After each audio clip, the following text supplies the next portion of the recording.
Okay, so our next task is to find roots.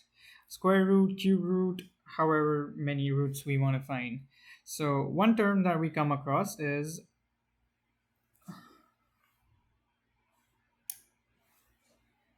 significant figure. What this means is that we know that the square root of 2 is how much? It's 1.414. So one significant figure is find being able to find the first number. The second significant figure means finding the second number in the whole series of numbers um, that we have for the square root. This is the third significant number, fourth significant number, and so on. Okay, now that we are clear with this terminology, we can start solving.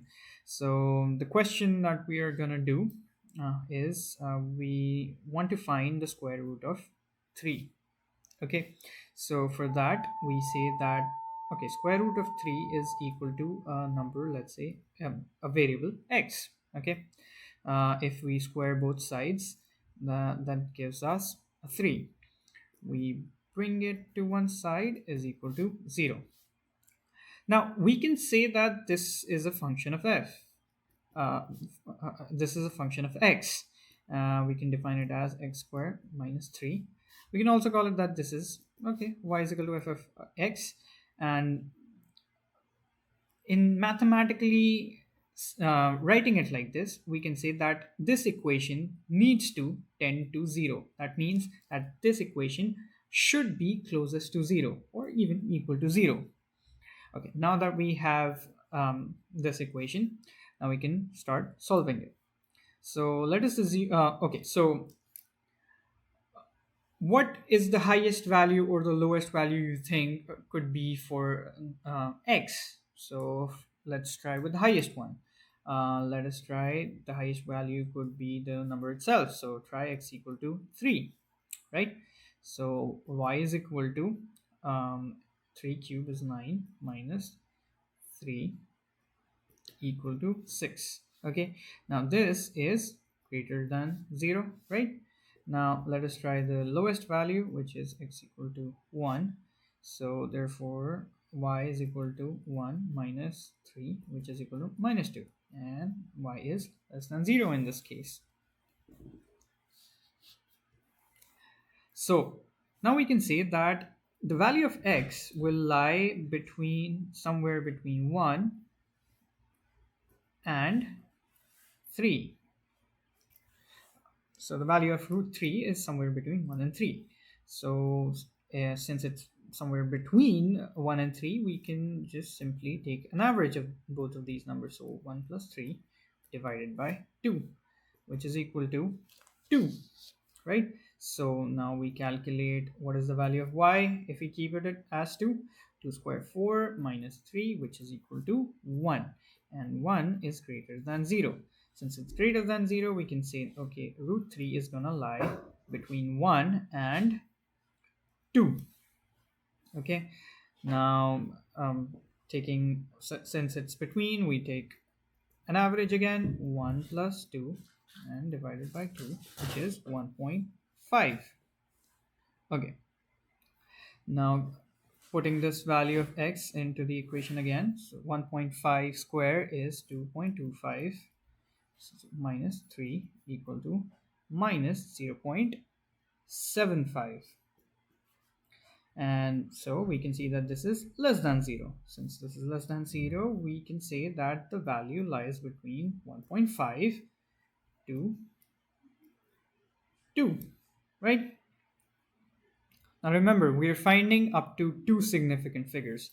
One significant figure has already been reached, that is 1. So taking number between 1.5 and 2, x equal to 1.5 plus 2 divided by 2 equal to 1.75. And as we can see, the square root of 3, what is it? It's square root of 3, we know if we calculate it separately, is somewhere around 1.732, right? So we have the second significant figure. So at this point, we can kind of stop. But let's still go ahead, okay, and try. So keeping the value of x as 1.75, the equation will be 1.75 square is 3.06 something something minus 3 equal to 0.06, which is greater than 0. So now we have come closer. We can see that, okay, it's between 1.5. The value of root 3 is between 1.5 and somewhere around 1.75. And we can go ahead and solve this. The more we solve, the more significant figures we will get. Um, and we'll get to know what we need to do. So this is how we do the calculations. Hope it helps you. Now, one very important thing that you might have observed while solving all of these three problems is that you must have observed a pattern. Now, whenever you are coding, we always look out for a pattern. Why? Because that linearizes our problem. Like, we identify a pattern, that means now we can automatically do things further. Like, now I know this is what I have to do. I have to find the average of the the two numbers, then use it in this formula, get the value, do this again, and the more I do it, the more significant figures I get, the bigger and more accurate value I get. So, and you must have seen this similarly in the gravity problem as well, where you are um, dividing the distance and then the time, you're getting the instantaneous velocity, and you're keeping on doing it further again and again and again. So you see, you find a pattern. So I think it's very important that when we're coding, we find a certain pattern to things so that we can make them a little automated, right?